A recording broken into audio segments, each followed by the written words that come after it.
L'entreprise s'appelle Les Charpentiers. Nous sommes 8 personnes et c'est une entreprise active dans la réalisation et la restauration de charpentes traditionnelles. Et alors, c'est beaucoup de chantiers privés, on est peu présent dans les marchés publics, sauf de manière très ponctuelle quand il y a une demande précise. Je travaille en collaboration et en sous-traitance avec des couvreurs souvent. Eux sont en première ligne pour le diagnostic d'une charpente qui a besoin d'une restauration. La conception et la modélisation des charpentes, c'est CADBOR qu'on utilise. Et voilà, ça nous rend des très grands services pour être efficace dans cette partie-là de notre métier. Dans la partie devis et suivi de facturation, CPRO est très efficace également. Et dans toute la partie gestion d'entreprise, c'est peut-être celui qui est le plus efficace pour nous maintenant, c'est WAD. Et WAD, c'est une petite application qui permet aux ouvriers de tous les jours introduire leurs heures et les tâches sur lesquelles ils ont travaillé.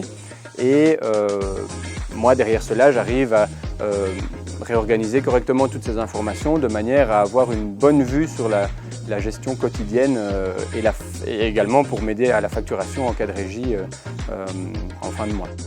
On utilise également une application de liste partagée qui est To Do, qui est une application Microsoft toute simple et gratuite.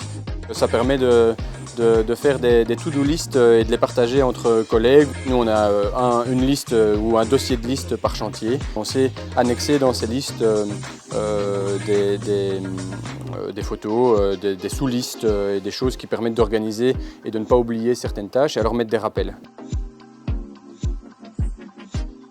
Je pense que ça augmente 3 choses.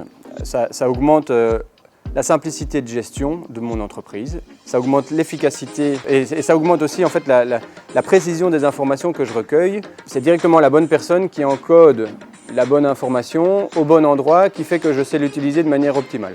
Et en fait, les 3 ensemble, c'est sûr, ça me fait certainement gagner de l'argent ou du temps, mais ce que ça me fait surtout gagner, c'est de la sérénité en fait et de la simplification. On modélise une première fois la charpente pour pouvoir établir cette estimation ou ce devis. Ça nous aide à être précis dans les estimations et ça permet également au client d'avoir une première idée de ce qu'on va réaliser pour lui. On établit un devis ou une estimation qui part vers notre client. Le client accepte ou refuse et nous entrons dans une phase à ce moment-là de conception précise du chantier. Le programme de modélisation nous aide beaucoup, c'est dans l'automatisation de la sortie des plans, dans le calcul de pas mal de données comme le cubage des bois, les commandes, les listes de commandes, comment envoyer la liste et le tri la rationalisation de la communication avec la scierie par exemple, tout ça, ça nous aide beaucoup.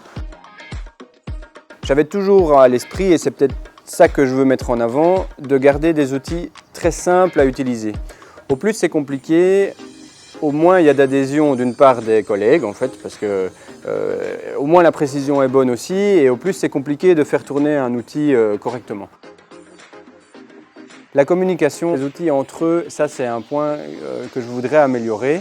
Mais ça ne dépend pas beaucoup de moi, ça dépend surtout des concepteurs. Entre WAD et CPRO, donc dans WAD, je dois rentrer, quand il y a un nouveau projet sur lequel on va travailler, je dois rentrer tous les postes dans lesquels j'ai envie que les ouvriers puissent noter leurs heures. En fait, ces postes ils sont déjà présents dans CPRO pour avoir fait le devis et correspondent exactement à la grille que je voudrais avoir dans WAD.